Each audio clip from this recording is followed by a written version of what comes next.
તો ચાલો આજે જીવ વિજ્ઞાનના એક એવા રહસ્યમય અને સાચું કહું તો થોડા વિચિત્ર ખૂણામાં ડોક્યું કરીએ.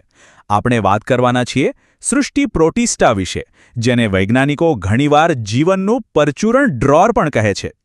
એટલે સવાલ એ થાય કે જો આ જીવો પ્રાણી નથી, વનસ્પતિ નથી કે ફૂગ પણ નથી, તો પછી એ છે શું? આ એવા સજીવો છે જેમને જીવવિજ્ઞાનના વર્ગીકરણના કોઈ એક ખાનામાં ફિટ કરવા બહુ મુશ્કેલ છે. તો ચાલો આ સૂક્ષ્મ દુનિયાની સફર પર નીકળીએ અને જોઈએ કે આ અનોખા જીવોમાં શું ખાસ છે. સિમ્પલ ભાષામાં કહીએ તો પ્રોટિસ્ટા એવા એકકોષીય જીવો છે જેમની પાસે સુવિકસિત કોષ કેન્દ્ર હોય છે, એટલે કે એ સુકોષ કેન્દ્રીય છે, પણ એમની કોઈ એક ચોક્કસ ઓળખ નથી. અમુક વનસ્પતિ જેવા છે તો અમુક પ્રાણી જેવા.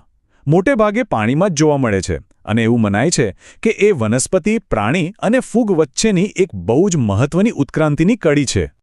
આપણી આ માઇક્રોસફારીનો પહેલો સ્ટોપ છે ક્રાઇસોફાઇટ્સ. આ ગ્રુપમાં ડાયટમ્સ અને સોનેરી લીલ જેવા જીવોનો સમાવેશ થાય છે. અને એમને મહાસાગરના રત્નો કેમ કહેવાય છે? ચાલો જાણીએ. જરા વિચારો કે કોઈ એક કાચના બનેલા ખૂબ જ સુંદર અને જટિલ ડિઝાઇનવાળા બોક્સમાં રહેતું હોય. ડાયટમ્સ માટે આ કોઈ કલ્પના નથી, આ એમની હકીકત છે.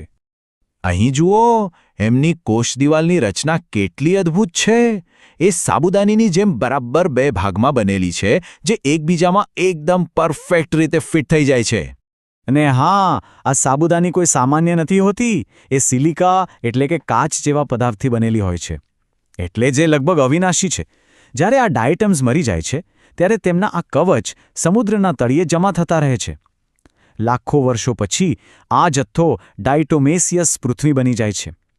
એનો ઉપયોગ વસ્તુઓને પોલિશ કરવામાં અને ફિલ્ટર તરીકે થાય છે. અને સૌથી અગત્યની વાત, આ જ સજીવો મહાસાગરોના મુખ્ય ઉત્પાદકો છે, જેનો અર્થ એ છે કે સમુદ્રની આખી ફૂડ ચેન એમનાથી જ શરૂ થાય છે. ચાલો હવે મળીએ પ્રોટિસ્ટાના બીજા ગ્રુપને. આ છે ડાયનોફ્લેજેલેટ્સ, જે એમની તરવાની ખાસ સ્ટાઇલ માટે જાણીતા છે. આ જુઓ, એમનું શરીર જાણે બખ્તર પહેર્યું હોય એવું લાગે છે. આ સેલ્યુલોઝની સખત પ્લેટો છે. એમની પાસે બે ચાબુક જેવી પૂંછડીઓ હોય છે, જેને આપણે કશા કહીએ છીએ. એક લાંબી અને એક આડી, જેની મદદથી એ ગોળ ગોળ ફરતા તરી શકે છે. પણ શું થાય જ્યારે આ નાનકડા તરવૈયાઓ લાખોની સંખ્યામાં એકસાથે વધી જાય?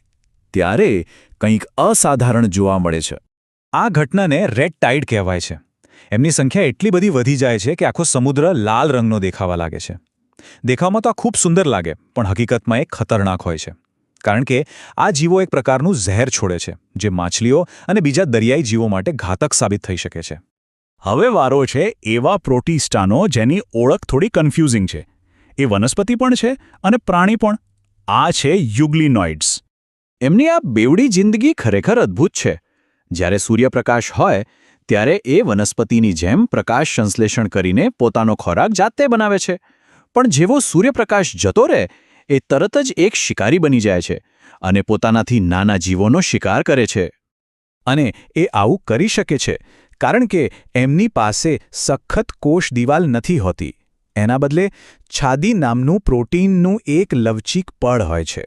આ જ પડ એમના શરીરને જરૂર પ્રમાણે વળવા અને હલનચલન કરવામાં મદદ કરે છે.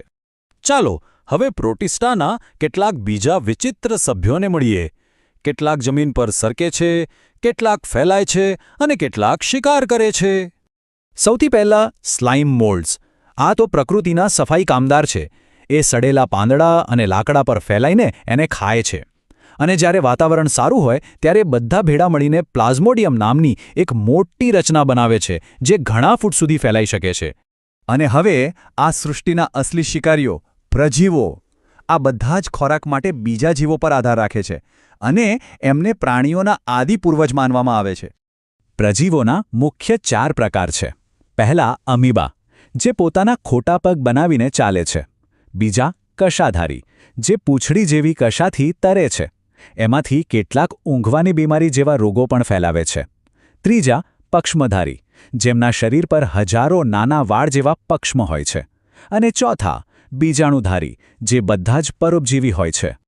આ રહ્યું પક્ષ્મધારીનું એકદમ ક્લાસિક ઉદાહરણ, પેરામેશિયમ.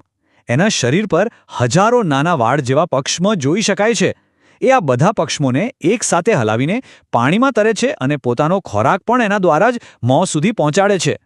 પણ પ્રજીવોમાં એક ગ્રુપ એવું છે જે માનવજાત માટે સૌથી વધુ ખતરનાક સાબિત થયું છે. એ બીજાણુધારી ગ્રુપનો સભ્ય છે અને એનું નામ છે પ્લાઝ્મોડિયમ. હા, આ એ જ પરોપજીવી છે જે મલેરિયા જેવો ગંભીર રોગ ફેલાવે છે. એક નાનકડો જીવ જેણે ઇતિહાસમાં લાખો લોકોનો જીવ લીધો છે. આ એક જ ઉદાહરણ બતાવે છે કે બીજાણુધારી પ્રજીવો કેટલા ખતરનાક હોઈ શકે છે. તો ડાયટમ્સના કાચના ઘરોથી લઈ મેલેરિયાના જીવલેણ પરોપજીવી સુધી આપણે પ્રોટિસ્ટાની એક નાનકડી સફર કરી. હવે જોઈએ કે આ સૂક્ષ્મજીવોની આપણા ગ્રહ પર કેટલી મોટી અસર પડે છે. આમ જોવા જઈએ તો પ્રોટેસ્ટાના બે ચહેરા છે. એક તરફ ડાયટમ્સ જેવા જીવનદાતા છે જે સમુદ્રમાં જીવનનો પાયો નાખે છે, અને બીજી તરફ પ્લાઝ્મોડિયમ જેવા પરોપજીવી છે જે જીવલેણ રોગોનું કારણ બને છે. તો એ જીવનનો પાયો પણ છે અને રોગના વાહક પણ. અને આ બધું આપણને એક મોટા સવાલ પર લાવીને મૂકી દે છે. પ્રોટિસ્ટા એ વાતનો જીવતો જાગતો પુરાવો છે કે પ્રકૃતિને હંમેશા આપણા બનાવેલા ચોકઠામાં બાંધી શકાતી નથી. આ પરચુરણ લાગતું ગ્રુપ જીવનના આખા માળખામાં એક અતૂટ કડી છે. કદાચ આ જ કુદરતનો નિયમ છે કે જે વસ્તુઓ આપણી સમજની બહાર હોય છે એ જ સૌથી વધારે મહત્વની હોય છે.